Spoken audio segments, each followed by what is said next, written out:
It's fun when you're as good at your job as he is at his. The reigning league MVP. Weeksy made that point as we were watching the game during the build-up to our show. Their power play had gotten so much attention last year because it was historically good. Then, coming into this game, their power play was 0 for its last 10 in the last 2 games and was struggling, to put it just slightly.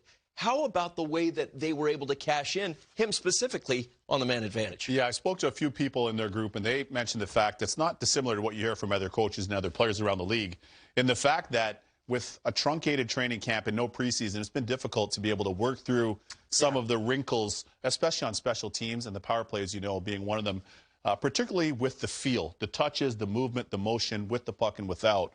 And it was just a matter of time, and I really think in this game they simplified that power play lots.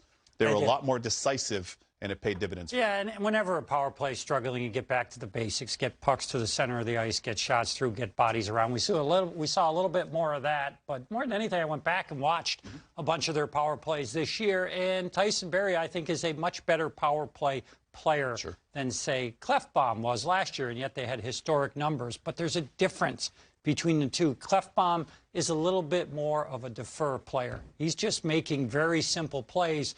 Connor and Leon are doing the bulk of the work, whereas Tyson is a little bit more in the middle, looking for a little bit higher risk passes.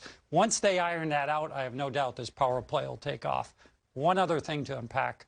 My observation for the Edmonton Oilers is that it was enormous for them to get out of the bubble. Nothing with bubble or in Edmonton has really gone well for this team. And I was looking forward to the opportunity for them to get on the road and just get away from that and play hockey. And, man, did they show up in a big way tonight. Dave Tippett, he's got to be over the moon with this win. They'd lost 3 of their first 4 to follow up on Lott's point.